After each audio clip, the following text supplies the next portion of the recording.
ሰላም ጤና ይስጥልኝ የተወደዳችሁ የሮሃ ቤተሰቦች ይህ ልዩ መረጃችን ነው። በዛሬ ልዩ መረጃችን እንግዲህ በወቅታዊ ጉዳዮች ላይ ውይይት ለማድረግ የአማራ ፋኖ ብሔራዊ ኃይል የቴዎድሮስ እዝ የሴቶች ጉዳይ ኃላፊ ፋኒት አይናዲስ ዋልልኝ ጋር በተለይ ደግሞ ሰሞኑን ከትላንት በስቲያ በወጣው የቢቢሲ አማርኛ ወቅታዊ ሪፖርትን መነሻ በማድረግ ከዛ ጋር ተያያዥ በሆኑ ጉዳዮች ላይ ውይይት እናደርጋለን።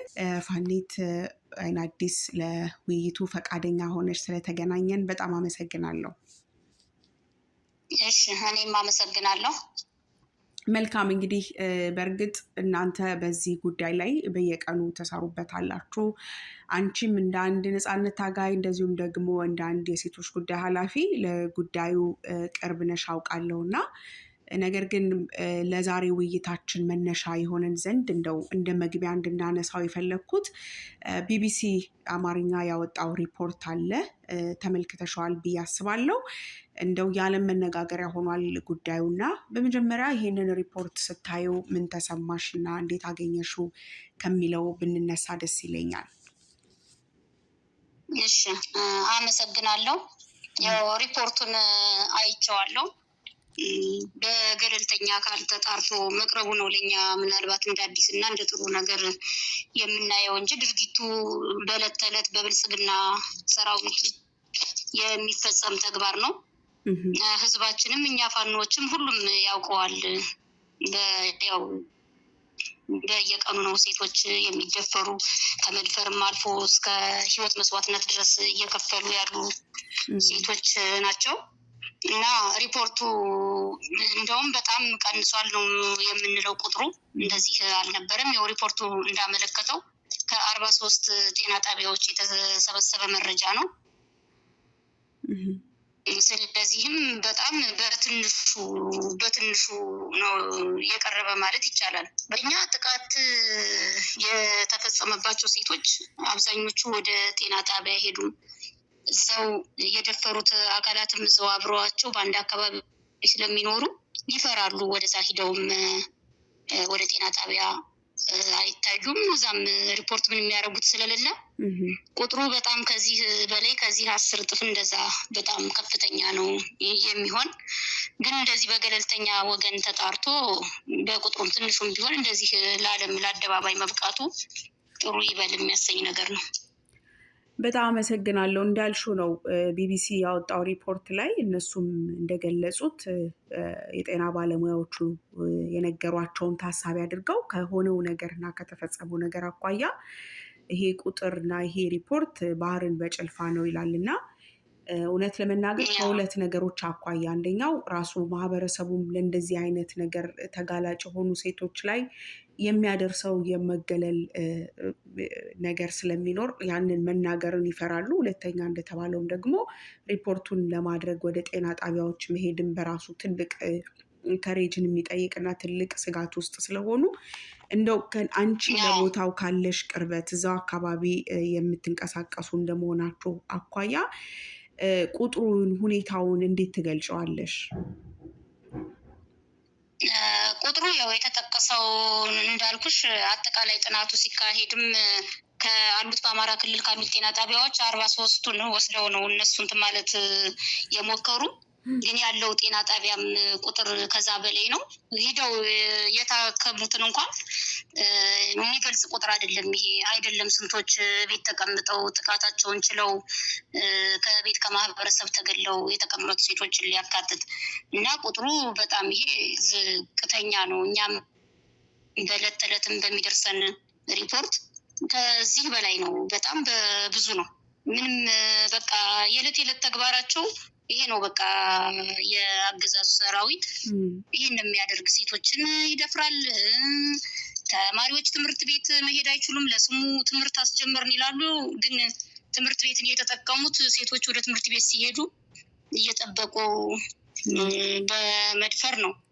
እና ቁጥሩ ከዚህ በጣም ያሻቀበ ነው የሚሆን። ይሄ በገለልተኛ ለጊዜው የተጣራ መሆኑ ደስ ቢያሰኝም ግን ቁጥሩ በጣም ከዚህ በላይ ነው። እንደ አማራ ክልል ይሄ ቁጥር በጣም ትንሽ ነው እኛ ከምናየው አንፃር። ከዚህ በላይ ነው። ብዙ ሴቶች ተደፍረው ቤት ውለዋል፣ ህይወታቸውን አጥተዋል። እና ይህ ቁጥሩ በጣም ትንሽ ነው እኛ ከምናየው አንጻር። በጣም የገረመኝ ነገር አይን አዲስ ታጣቂዎች እዛው ሪፖርቱ ላይ ታጣቂዎች ነው የሚለው እንግዲህ እናንተን ማለት ነው ፋኖች በሌላችሁበትና በማትንቀሳቀሱበት ቦታዎች ላይ ሆን ተብሎ ጥቃቱ እንደሚፈጸም እንደው በጦርነት ሂደት ውስጥ የተፈጸመ ነው ብለው ማስተባበያ ሊሰጡበት የሚቻል አይደለም። የሴቶች መደፈር፣ ወሲባዊ ጥቃቶች በየትኛውም ሁኔታ ላይ ምንም አይነት ኤክስኪውዝ እና ምንም አይነት ማብራሪያ ባይሰጥባቸውም ቅሉ ግን ደግሞ ታጣቂዎች በሌሉበት ንጹሐን በሰላም ወጥተው በሚገቡበት ቦታ ላይ ሆን ተብሎ የሚፈጸም ድርጊት ነው ተብሏል። ይሄ ምንድን ነው የሚያመላክተው?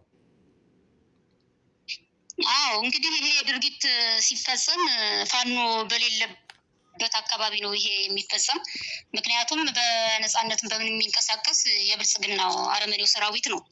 ይሄ ድርጊት እየተፈጸመ ያለውም ቢቢሲ እንደዘገበውም ህዝቡም ሁሉም እንደሚያውቀው ይሄ ጥቃት እየተፈጸመ ያለ የመንግስት አካላት የብልጽግና ሰራዊት በሚንቀሳቀሱበት ቦታ ነው ይሄ የሚሆነው። ይሄ የሚያሳይ ምንድን ነው? ዋናው ጸባቸው ወይም ጦርነቱ ከፋኖ ጋር ብቻ እንዳልሆነና ይሄ የገባው ሰራዊትም ሆነ ብልጽግና ዋናው ዓላማው አማራን ለማጥፋት፣ አማራን አንገት ማስደፋት፣ ማሸማቀቅ እና ምንም የመንግስት ቁመና የሌለው የዓለም አቀፍ የጦርነት ህግን የማያከብር አማራን ለማጥፋት ብቻ የተዘጋጀ ተራ ሽፍታ እንደሆነ ነው የሚያሳይ የብልጽግናን ሰራዊት ማለት ነው እንጂ ከውጊያ ጋር በተያያዘ ከፋኖ ጋር ውጊያ ጀምሯል። ግጥሚያውም ሁሉም መሆን ያለበት ከፋኖ ጋር ነው። ግን አሁን እየሰሩት ያለ ስራ ግን ሴቶችን እነሱ እንግዲህ ባሉበት አካባቢ ሴቶችን መድፈር፣ ንጹሐንን እያወጡ ከቤት መረሸን፣ ባህላችንን፣ ሃይማኖታችንን አጠቃላይ የማጥፋት እና አማራን አንገት ማስደፋት ለማጥፋት የተነሱ መሆናቸውን ነው ይሄ የሚያሳይ እንጂ ምንም ከውጊያው ጋር ወይም ከጦርነቱ ጋር ምንም አይገናኝ ጭካኔ ነው እየሰሩ ያለ።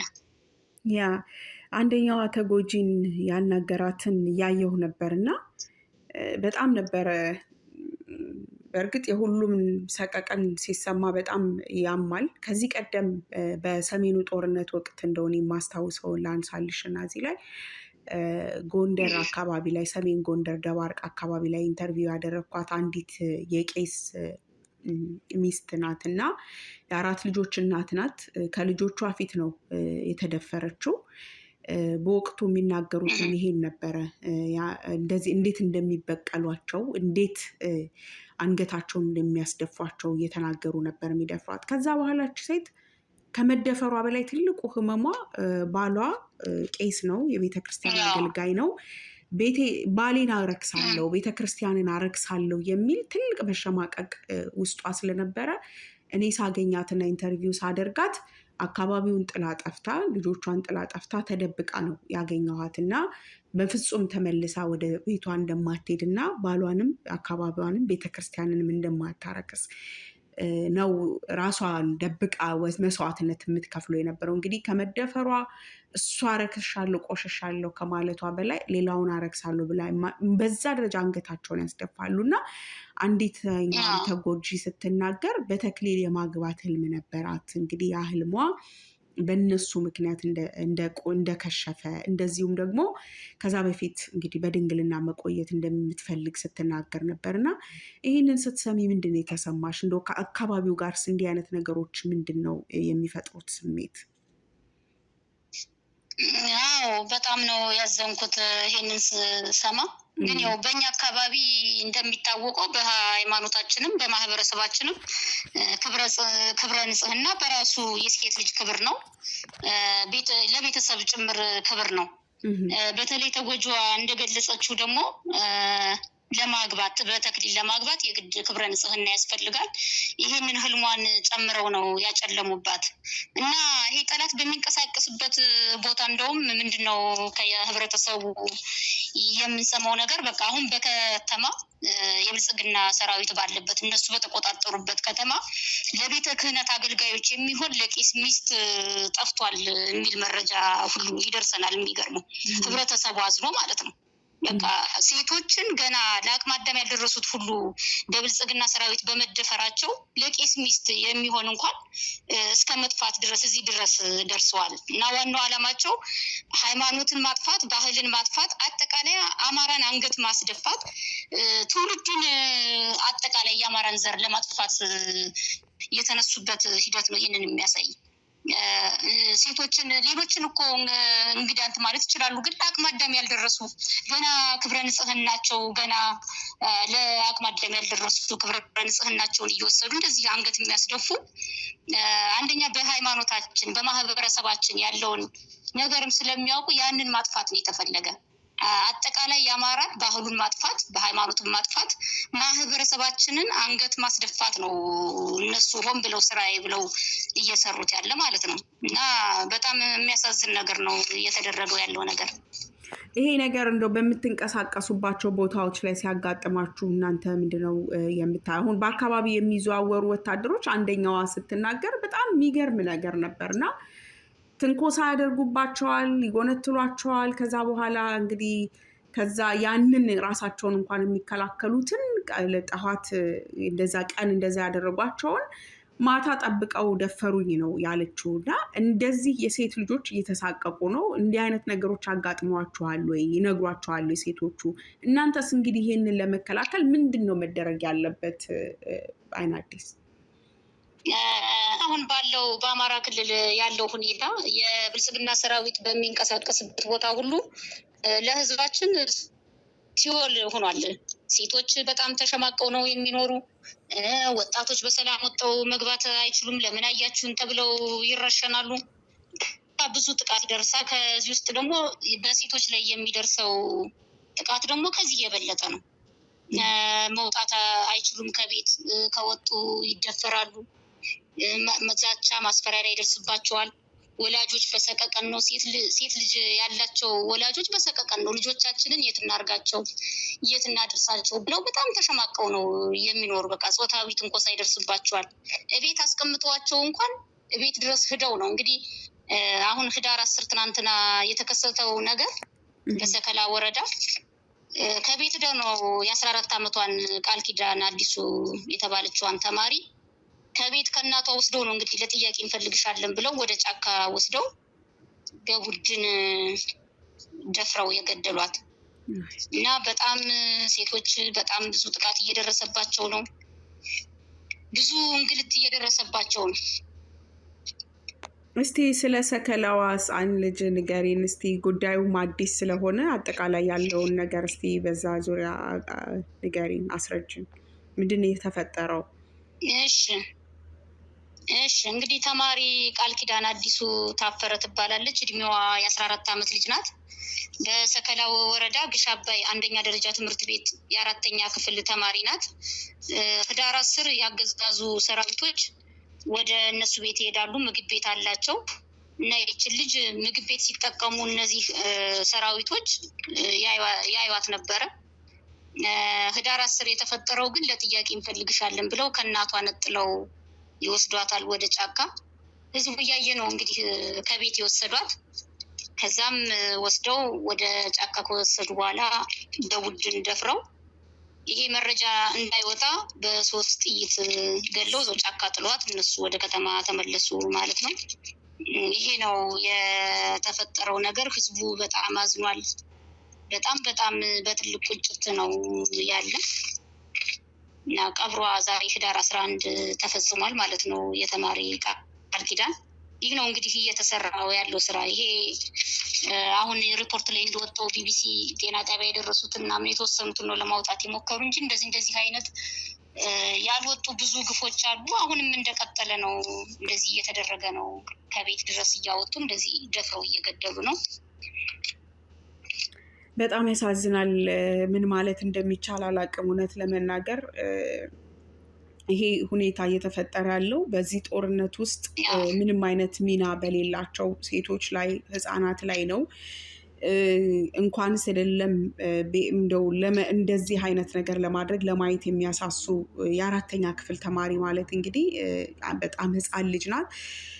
ከመድፈርም አልፈው መግደል ከመግደልም አልፈው ጡት እስከ መቁረጥ የደረሰ ጭካኔ ነው እየተካሄደ ያለው። እኔ አይን አዲስ ይሄን ነገር ኦፍኮርስ እናንተ እንግዲህ በቃ ብላችሁ ይሄንን የምናስቆመው በትግል ነው ብላችሁ እንግዲህ ልትታገሉ ወጥታችኋል። ለእህቶችሽ እንደው በአካባቢው ላለው ሰው የምታስተላልፊው መልእክት ምንድን ነው? ምንድን ነው መደረግ ያለበት? እሺ እንግዲህ እኛ ለትግል ስንወጣ ከመጀመሪያውም ስንነሳ በሩቅም ይሁን በቅርብ ያየነው የህዝባችን መገደል፣ መፈናቀል፣ እስር፣ ወከባ ስንቱን ግፍ አይተን ነው ወደዚህ ትግል የገባን። በሰላማዊ መንገድም ብዙ ጠይቀን ከናንኛው ነቅለን መጣል እንዳለብን አምነን ነፍጥ አንስተን እየታገልን ነው። እኛ አንዴ እንታገል ወጥተናል። ግን በከተማ በሌሎች አካባቢ ያለው ማህበረሰባችን ወጣቱ፣ ሴት፣ ወንዱ ግን ከኛ በተለየ እንደውም እኛ በተቆጣጠርንበት አካባቢ ላይ እንደዚህ አይነት ግፍም አይፈጸምም። ሰው በሰላም ወጥቶን የሚገባ በፍቅር ተቀብሎ አብልቶን አጠጥቶን በሰላም ነው የሚኖር። ስርቆት የለም፣ መደፈር የለም። በጣም በተረጋጋ ሁኔታ ነው ህዝቡን እያስተዳደርን ያለ ነው ማለት ነው። ዋናውን ግፍ እየቀመሱ ያሉ ግን የብልጽግና ሰራዊት በተቆጣጠረበት ቦታ ያሉ ወገኖቻችን ናቸው። ስለዚህ ይህን እያዩ ምንድን ነው የሚቀመጡ? የ14 ዓመት ልጅ ከቤት ድረስ ወስደው ደፍረው እየገደሉ ለምን አየኸኝ ተብሎ ወጣት እየተገደለ በሰላም ወጥቶ እንደማይገባ እያወቀው ለምንድን ነው ቁጭ ብሎ እጅጉን አጣጥፎ ለመገደል እንዴት ሰው ቁጭ ይላል? ስለዚህ እኔ ለሁሉም ለሴት ለወንድ በተለይ እኛ ሴቶች ወጥተን ወንዱ እዛ ምን ያደርጋል ቁጭ ብሎ የሚገደል? ይሄ የአማራ ስነ ልቦናም አይደለም፣ ታሪካችንም ይሄንን አያመላክትም። ሁሉም ሴት ወንድ ሳይል ወጥቶ ይሄንን አረመናዊ ለህፃናት የማይራራ ለነፍሰ ጡር የማይራራ በአዛውንቶች የሚጨክን ሴትን ልጅ እንደዚህ በአሰቃቂ ሁኔታ ደፍሮ የሚገድ ከማህበረሰባችን ከባህላችን ውጭ በቡድን እንደዚህ እየደፈሩ አንገት ሲያስደፉ ለመቼ ሊሆን ነው? አሁን ካልወጣን ለመቼ ሊሆን ነው? ስለዚህ ለሁሉም እኔ ላሉት ውጡ፣ አሁን በቃ ይሄንን ስርዓት ለአንዴና ለመጨረሻ ጊዜ ተባብረን መጣል አለብን። ሁሉም ወደ ትግሉ ይቀላቀል ብዬ ነው መልዕክቴን ማስተላለፍ። በጣም አመሰግናለሁ። እንደው በመጨረሻ ላነሳ የምፈልገው አይን አዲስ በእርግጥ በዚህ በቢቢሲ ሪፖርት ላይ ፋኖ አስረስ ማረን ኢንተርቪው አድርገው የእሱን ሀሳብ ገልጸውታል። ነገር ግን አንቺም እንደው እንድታብራሪልኝ የምፈልገው በእናንተ አባላት እንዲህ አይነት ነገር ተፈጽሞ ያውቃል ወይ? ቢፈጸምስ ምንድን ነው እናንተን እርምጃችሁ? ከነዚህ ጨቋኞችስ እንዴት ነው ማህበረሰባችሁን የምትታደጉት የሚለውን ገልጸሽልን ውይይታችንን እናጠናቃለን። እሺ እንግዲህ በድርጊት ተፈጽሞ አያውቅም። እንደዚህ ሴትን መድፈር ቀርቶ ቀና ብሎ ማየትም ሆነ አላስፈላጊ ትንኮሳ ተፈጽሞም አያውቅም። ማህበረሰባችንንም በተደጋጋሚ እናወያያለን። እኔም ሆነ ሌሎች በምንንቀሳቀስበት ሁሉ ምን ችግር አለ፣ በፋኖ የደረሰባችሁ እንትን ካለ ብለን እንጠይቃለን። አንድም የደረሰን ሪፖርትም የለ። እንደዚህ አይነት ወንጀልም ተፈጽሞ አያውቅም። እንደ ማህበረሰብ እንኳን ከዚህ በፊት የሆነ ወረዳ ላይ አንድ ሰው እንደዚህ ሴት ደፍሮ አውጥተን ነው አደባባይ ላይ እየተረሸነ ማለት ነው። በቃ ሴትን የደፈረ እንኳን ይሄ ህዝብን እናድናለን ብለን ወጠን ይቅርና የእኛ ፋኖ ይሄን ድርጊት ሊፈጽም ይቅርና ከማህበረሰባችን እንኳን እኛ በተቆጣጠርንበት ቦታ ሆነ በሌላ ቦታ ላይ እንደዚህ ሴትን የሚደፍር ካለ አውጥተን ወዲያውኑ እርምጃ ነው የምንወስድ። ከዚህ በፊትም አንድ ወረዳ ላይ ሪፖርት ደርሶኛል። እንደዚህ ያደረገ ግለሰብ ፋኖ ሳይሆን ከማህበረሰቡ ነው ይሄን ድርጊት ፈጽሞ የነበረ። ወዲያውኑ ፋኖ ቦታው ላይ ደርሶ ሰውየው ላይ እርምጃ ወስዷል። እስከ መረሸን ድረስ የሚደርስ ቅጣት ነው የምንቀጣ። እኛ ጋር ይሄ በጣም በፍጹም የተከለከለ ድርጊት ነው።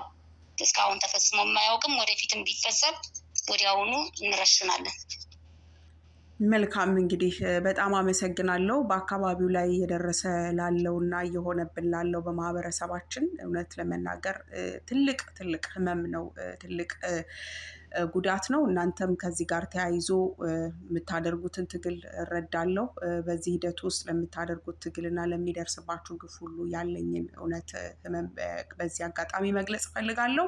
አይን አዲስ ምናልባት ያልተነሳ ሊተላለፍ ይገባል የምትይው ሀሳብ ካለ እድሉ ለአንቺ ልስጥሽ። እሺ ምንም ያላነሳ ነው ሀሳብ እንኳን የለም። ሁሉም ለትግል እንዲዘጋጅና አማራ የሆነ ሁሉ ሰዓታችን አሁን ነውና ሁሉም ትግሉን እንዲቀላቀል እህቶቹ ወጣው ሴቶች ለማንነቷ እየታገለች ባለበት ሰዓት ፊት ለፊት ተጋጥማ እየሞተች ባለበት ሰዓት ወንድም ይሁን ሴቱ ከተማ ላይ ቁጭ ብሎ ሞቱን ከመጠባበቅ ወጦ ለአንዴና ለመጨረሻ ጊዜ ይሄንን የተበላሸ የብልጽግና ስርዓት አስወግደን ሁሉም ዜጎች በሰላም ወጥተው የሚገቡበትን ፍትህ፣ እኩልነት የምናሰፍንበትን ስርዓት እንድንገነባ ሁሉም ትግሉን ይቀላቀል ነው የሚል። አመሰግናለሁ አይናዲስ። እሺ እኔም አመሰግናለሁ። አድማጭ ተመልካቾቻችን የዛሬ ልዩ መረጃችን ይህን ይመስል ነበር። በሌላ ጊዜ በሌላ ርዕሰ ጉዳይ እስከምንገናኝ ድረስ በያላችሁበት ሰላም